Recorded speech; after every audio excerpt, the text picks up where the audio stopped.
औज़ुबिल्लाहिमिनश्शैतानिर्रजीम बिस्मिल्लाहिर्रहमानिर्रहीम। आज हमारे पास क्वेश्चन नंबर 7 वहाँ पर बताया गया है कि एक बल्ब की जो मार्क्ड है 220 volt 100 watt, find the resistance calculate करनी है, और अगर ये 5 आवर डेली यूज़ हो तो फिर इसकी एनर्जी भी कैलकुलेट करनी है किलोवाट आवर में, वो भी महीने के हिसाब से। अब हम इस सवाल के गिवन डेटा की तरफ चलते हैं। हमारे पास इस सवाल का बेटा जो गिवन डेटा बनेगा उसमें हमें दो चीज़ें बताई गई हैं। एक हमारे पास क्या है, V is equal to 220 volt, दूसरा हमारे पास पावर है 100 वाट, और हमने कैलकुलेट जो करना है फाइंडिंग डेटा में, वो हमने बेटा कैलकुलेट करना है। एक तो हमने कैलकुलेट करना है रेजिस्टेंस, दूसरा हमने एनर्जी कैलकुलेट करनी है, वो भी किस चीज़ में, किलोवाट आवर में।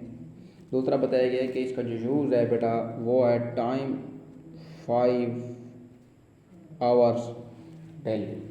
तो पहला काम क्या करते हैं, सॉल्यूशन के अंदर हम इसकी रेजिस्टेंस कैलकुलेट करते हैं। R is equal to V square upon P। अब मैं आपको समझाता हूँ, पहले हमारे पास फार्मूला है P is equal to V square over R। P equal to V square over R। अगर इस फार्मूले को हम, पहले आपको समझना चाहिए फार्मूला आया कहाँ से है।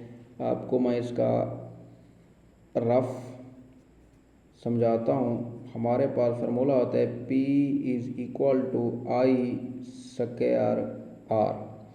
I बराबर होता है V बटा R। तो अब हमारे पास I का स्क्वायर है तो V का स्क्वायर आ जाएगा, R का भी स्क्वायर आ जाएगा। और अगला काम क्या करेंगे, इसको R के साथ मल्टीप्लाई करेंगे तो P is equal to V square same as रह जाएगा, ये R स्क्वायर है, ये R कैंसिल होगा। तो ये हमारे पास प्रूफ आ गया है। ठीक है, अब हमने इसी फार्मूले को क्या करना है, रीअरेंज करना है।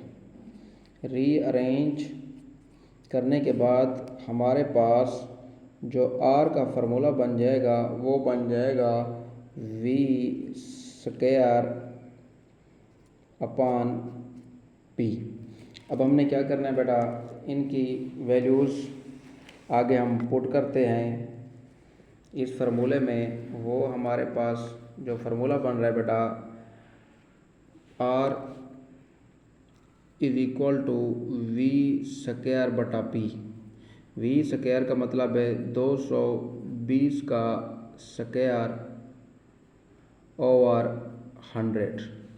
ये हमारे पास आ जाएगा, इसका स्क्वायर 48,400 ओवर 100।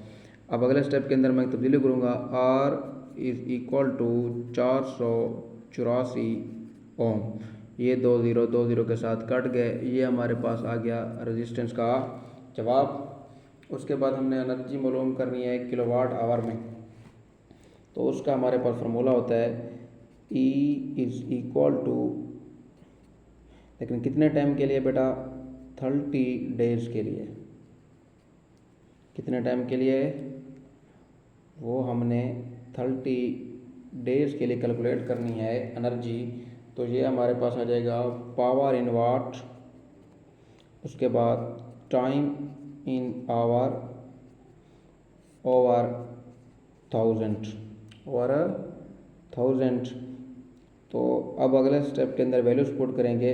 पावर जो हमें बताई गई है वो है बेटा 100, टाइम जो हमें बताया गया है वो है 5। अब 30 डेज के लिए तो 30 के साथ ज़रब देंगे तो यानी पूरे महीने का टाइम आ जाएगा, और ओवर 1000।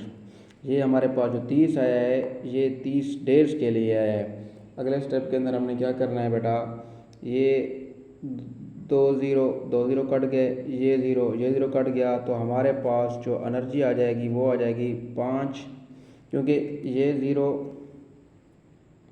इधर कैंसिल, ये ज़ीरो इधर कैंसिल, तो हमारे पास 5 और 3 बच गए हैं।